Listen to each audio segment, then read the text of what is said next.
자, 안녕하세요. 우리 청일 리뷰 여러분, 안녕하세요. 이진희 목사입니다. 제가 올해를 시작이라고 해야 되나요? 2020년부터 이제 2021년까지 여러분하고 이제 함께 할 텐데요. 박병도 목사님께서 이렇게 성경 개론을 하셨던 것처럼 우리도 이제 신약에 대해서 조금 배워보려고 하는데요. 먼저 우리가 신약에 배우기 전에 한 가지 짚고 넘어가야 될 게 뭐냐면 바로 중간기라는 게 있습니다.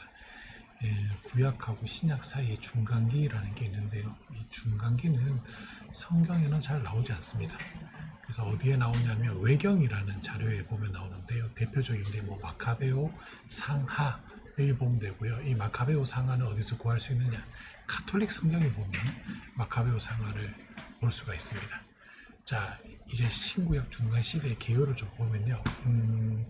신구약 중간 시대의 개요라고 말하면 좀 뭐냐면 우리는 흔히 말라기하고 마태복음 사이에 400년을 암흑기라고 얘기하잖아요.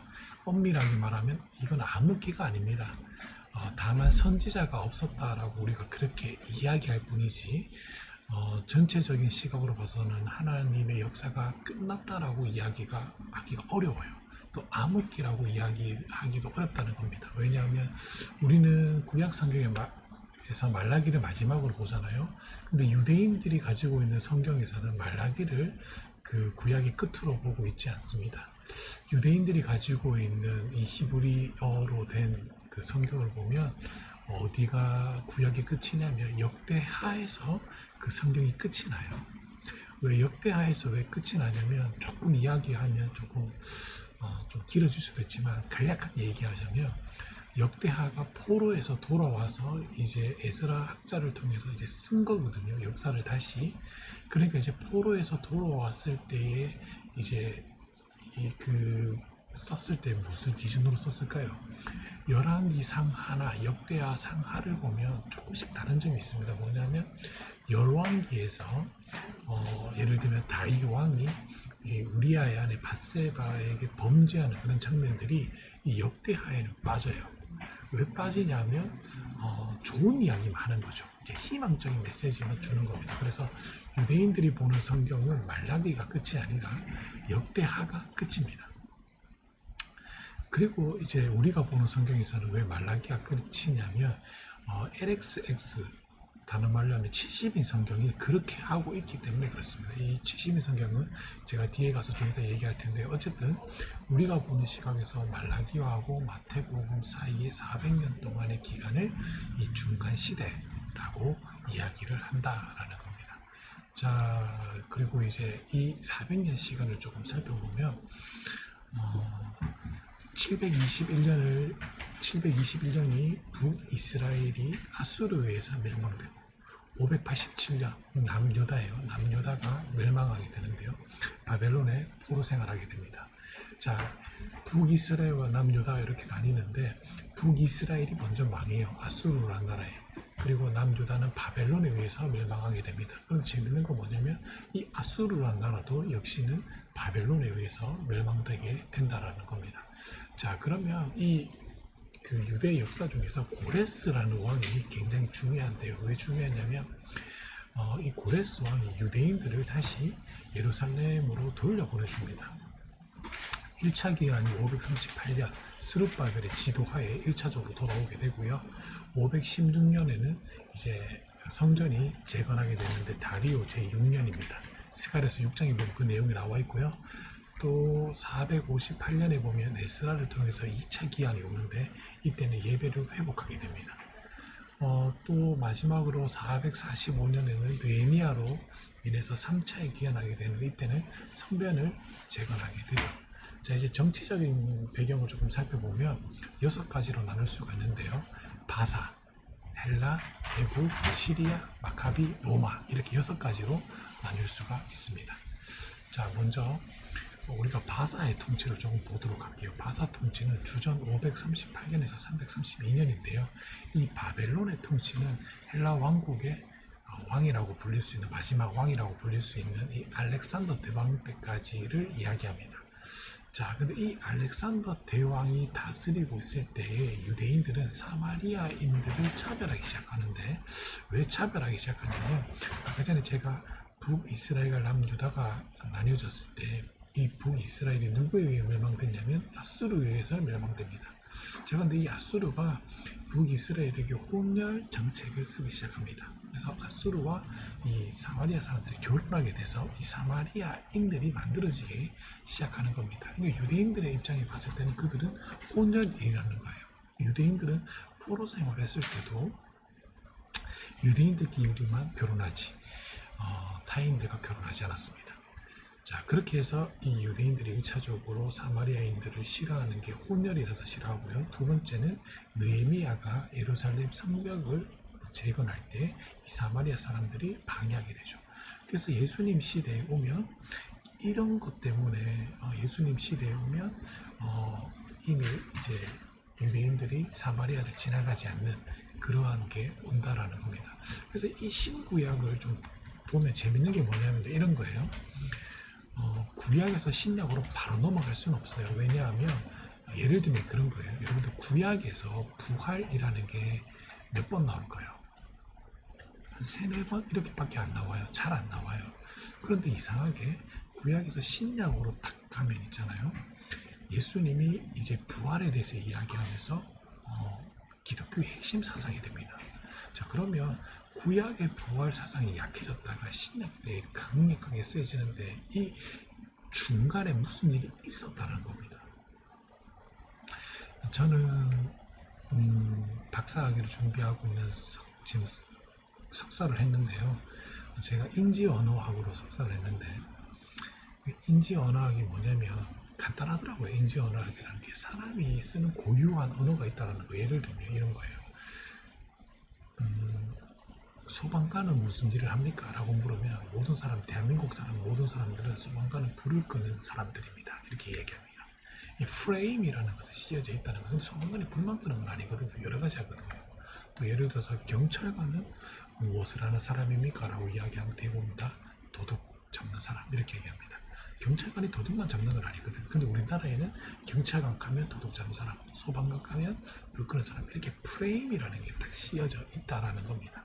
마찬가지로 이 구약에서 신약을 바라볼 수 없는 이유가 뭐냐면 중간 기간에 어떤 프레임이 있었다는 거예요. 유대인들에게 시각적으로 바꾸어질 그게 뭐냐면 이 알렉산더 대왕을 통해서 많은 일들이 있었고 무엇보다도 이 알렉산더 대왕이 전했던 이 헬라적 철학이 유대인들이 수용을 하면서 독특하게 흡수되는 것이 아니라 유대인들만의 독특한 문화로 만들어졌다는 겁니다. 이걸 뒤에 가서 제가 조금 더 자세하게 이야기할게요. 자, 여기서 나오는데 자, 이 알렉산더 대왕이 이집트와 이제 페르시아를 정복하게 되죠. 헬라 대왕이. 그런데 이 중요한 건 뭐냐면 유다는 이 헬라 지배하에 있으면서 이 헬라 철학을 받아들이면서 이 헬라 철학에 굴복하는 것이 아니라 이 헬라 철학을 수용하면서 독특한 유대적 문화를 꽃피웠다는 겁니다. 우리나라가 이런 걸 굉장히 잘해요. 우리나라에 정통적 불교가 있을까요? 없습니다. 우리나라에 정통적 천주교가 있을까요? 없습니다. 우리나라 사람들이 즐겨 먹는 음식이 뭘까요? 비빔밥이죠. 우리나라는 썩는 걸 굉장히 좋아해요. 그래서 어떤 이게 또 말이 안 된다라고 말할 수 있지만 이게 그렇지 않습니다. 우리나라 사람들은 문화가 들어왔을 때 배타적이거나 또는 완벽하게 수용하는 것이 아니라 거부하면서 받아들이면서 어떤 걸 받아들였을 때 독특한 우리나라의 문화와 접목시킨다는 겁니다. 이 굉장히 독특한데 우리나라만의 문화가 아니라 유대인들도 이런 게 있다라는 겁니다. 그래서 결국에는 헬라라는 나라가 로마에 의해서 멸망되지만 근데 그 로마는 어떠한 문화를 사용하냐면 헬라 철학의 문화를 꽃이 피우게 되죠. 그러니까 헬라라는 나라는 로마에게 망했지만 결국에 로마는 누가 정복했느냐? 헬라가 정복했다라고 이렇게 봐도 무방하다라는 겁니다. 자, 이 애국의 통치가 뭐냐면 이 알렉산더 대왕이 전쟁에 계속 전쟁하다가 갑자기 죽어버려요. 37세, 40 몇 세 때 죽어버려요. 일찍 죽어버려요. 자, 그러다 보니까 이 헬라가 어마어마하게 큰 땅덩어리였거든요. 근데 이 땅덩어리가 갑자기 이제 그 알렉산더 대왕의 이제 장군들로 해서 탁 되는데, 먼저 이쪽 애국 쪽으로는 누가 다스리냐면 프톨레미 왕조가 들어서게 되고, 이 시리아에는 이제 안티오쿠스라는 네. 그런 게 들어섭니다. 왕조가 들어서요. 자, 근데 이제 유대는 맨 처음에 이 프톨레미 이 왕조의 지배하에 들어가는데, 이 프톨레미 왕조가 했던 게 뭐냐면 히브리어로 된 성경을 헬라어로 번역한 거. 이게 LXS 70인 성경이에요. 우리 기독교인들은 이 70인경을 보죠. 그래서 이 히브리어를 헬라어로 번역한 성경, 그리고 이 헬라어를 영어로, 그 다음에 한국어로 이렇게 번역된 걸 우리는 본다라는 거죠. 근데 유대인들은 이 70인경을 인정하느냐? 인정하지 않습니다. 자, 그리고 이제 시리아 통치로 보면 이건 유대인들에게 있어서 가장 악랄하고 암흑했던 시기입니다. 이스라엘이라는 나라가 세워지고 멸망당해서 포로 생활을 해도요, 종교는 다 인정해줬어요. 그래서 종교를 갖고 있다라고 해서 사람이 죽지는 않았습니다. 그런데 이제 안티오코스, 다른 말로 하면 에피파네스 이 4세의 왕조가 들어섰을 때 이 유대인들에게 끔찍한 일이 벌어지는데, 유대 경전을 가지고 있다라는 이유만으로 목숨을 잃게 되는 게 있습니다. 그래서 여러분들 우리 다니엘서를 보면 제단 안에 가진다는 것이 들어서는데, 뭐 그때에 뭐 어쩌고저쩌고 얘기하는 게 나와요. 다니엘서에 보면 그때를 이때를 말하는 겁니다. 에피파네스 4세. 그리고 우리가 잘 알고 있는 다니엘서 12장 3절, 많은 사람을 옳은 대로 돌아오게 한 자는 하늘과 별과 같이 빛나리라. 이걸 우리 한국 기독교가 뭐 전도의 상급으로 쓰고 있는데, 이거 명백히 잘못된 겁니다. 그걸 전도의 상급으로 쓰면 안 돼요. 이 문맥을 따지지 않고 그냥 얘기하는 건데, 그렇게 해서는 안 되고, 이거를 문맥적으로 살펴보면 다니엘서 12장 3절은 부활에 관해서 이야기하고 있는 겁니다. 그러니까 에피파네스 4세 때에 신앙을 가졌다라고 해서 죽게 되니까, 그러면 어떠한 하나님에 대해서 생기냐면 사랑의 하나님에 대해서 문제가 생기는 거예요. 신실하신 하나님. 왜냐하면 이 재단에 가증한 것이 들어서니까, 이것 때문에 지키다가 목숨을 잃은 사람이 있는 반면에 또 어떤 사람이 있을까요? 잠깐 박해를 피해서 신앙을 버리는 사람이 생겨났다는 겁니다. 이제 그런데 이 사람들을 그러면 하나님은 어떻게 하신 건데, 이 문제가 나오는 거예요. 그래서 어떠한 하나님이 나오냐? 신실하신 하나님이 나온다는 겁니다.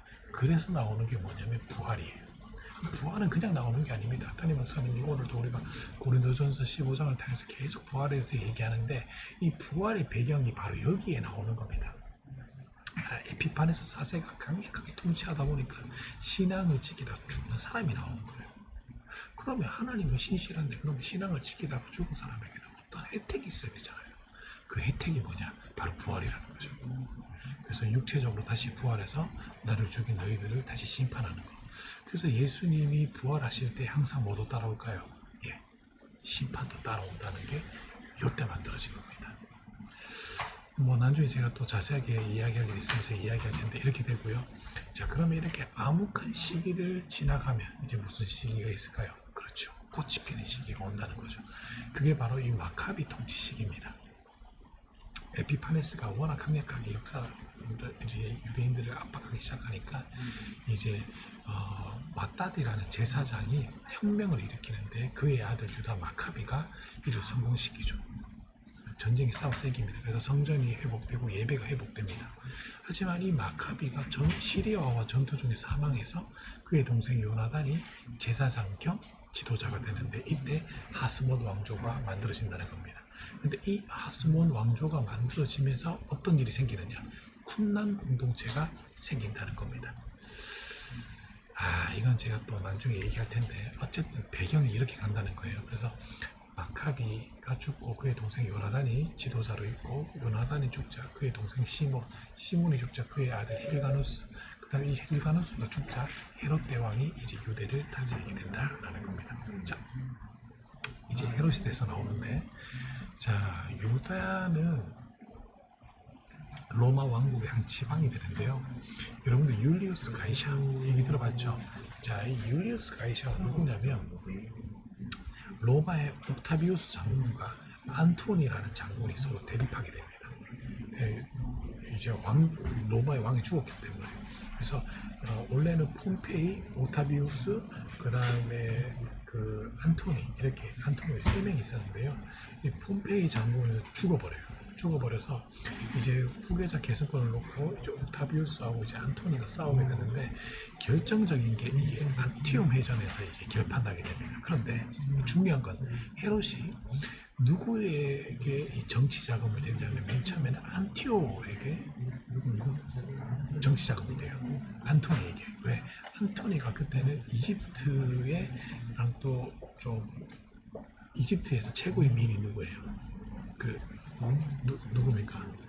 미의 여신 클레오파트라. 클레오파트라의 애인이 바로 이 안토니입니다. 안토니. 이 안토니오가 이길 것 같은 거예요. 강력하게. 그래서 이 헤롯이 에돔 사람이거든요. 그래서 이 유대 왕이 되고 싶어서 이 안토니한테 줄을 씁니다. 정치 자금이 돼요. 근데 악티움 대전에서 옥타비우스가 이겨버린 거예요. 그래서 어떻게 하느냐? 이 헤롯은 자신의 전 재산을 다 갖고 가서 다시 옥타비우스한테 가서 자신의 잘못을 이야기하면서 용서해달라. 나는 당신을 지지한다. 이렇게 얘기합니다. 그랬더니 이제 옥타비우스가 율리우스 가이샤가 되고 나서는 이 헤롯 대왕을 이제 이제 유대 왕으로 인정하게 되죠. 그래서 예수님이 태어났을 때 헤롯이 그때 있었던 왕이 헤롯 대왕이에요.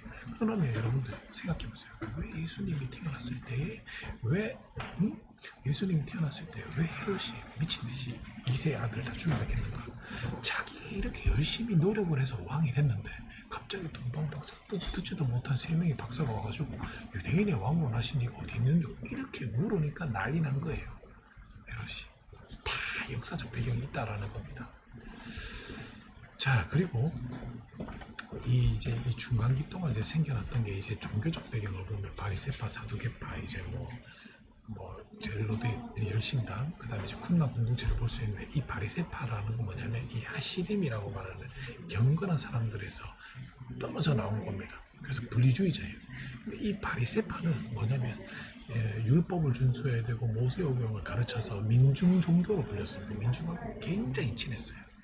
그래서 이들은 부활을 인정하고 율법주의자들이고, 두 번째, 이 사두개파는 의로운 자라는 뜻을 지닌 사리킴이라는 말에서 유래됐는데, 이 기원은 솔로몬의 제사장인 사독에서 왔다라고 생각하는데, 근데 여러분들 있잖아요.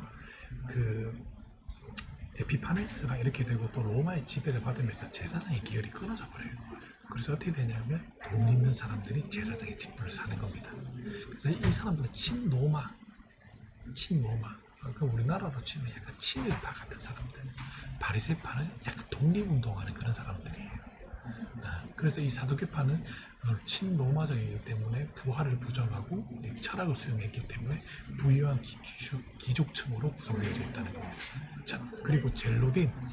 자, 여기도 똑같이 하시림에서 분리된 부파인데요. 이 사람들은 특징이 인간의 독립투사예요. 그러니까 몸에 칼을 갖고 다녀요.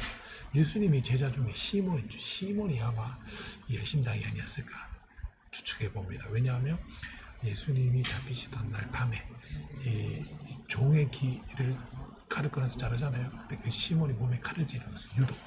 근데 이 젤로딘 당은 누구를 죽였냐면 이 친일파 하는 사람들 많이 죽였습니다. 그래서 예를 들어서 삭개오 같은 애들 있죠.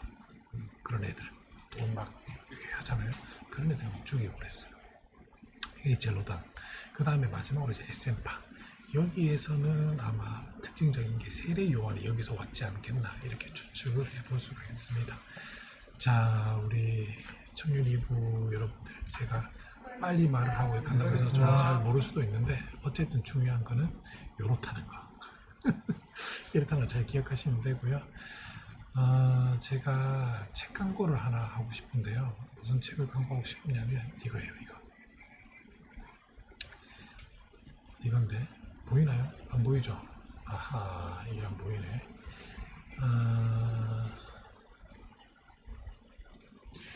한국교회 인문주의에서 답을 찾다라는 책이 있습니다. 그 책이 어떤 책이냐면 제가 보여드릴게요. 한국교회 인문주의에서 답을 찾다 라는 책이 있는데, 그 책을 좀 여러분들이 좀 봤으면 좋겠어요. 왜 봤으면 좋겠냐면 이게 굉장히 좀 좋은 책이에요.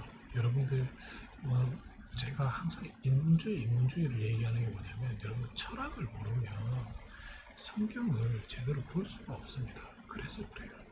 그래서 제가 계속 철학 얘기하는 게 이거예요. 깨어있는 시민, 시민이 되어야 되는 이유가 뭐냐면 시민들이 깨어있지 않으면, 그리스도인들이 깨어있지 않으면 여러분 다 갑니다. 잘못된 지식에도 당하고 잘못된 정보에도 넘어갈 수 있기 때문에 우리 청년들하고 같이 리더들하고 모임하고 싶은 책이 뭐냐면 이런 책인데 많은 또 안 합니다. 짧아요. 그래서 이거 한번 리더들도 이 책을 한번 사서 보시고 또 리더들뿐만 아니라 관심 있는 우리 청년들은 이 책을 통해서 좀 여러분들의 지적 수준이 높아지기를 바랍니다. 우리 주일날 다시 라이브로 만나 뵙기를 바라요. 안녕.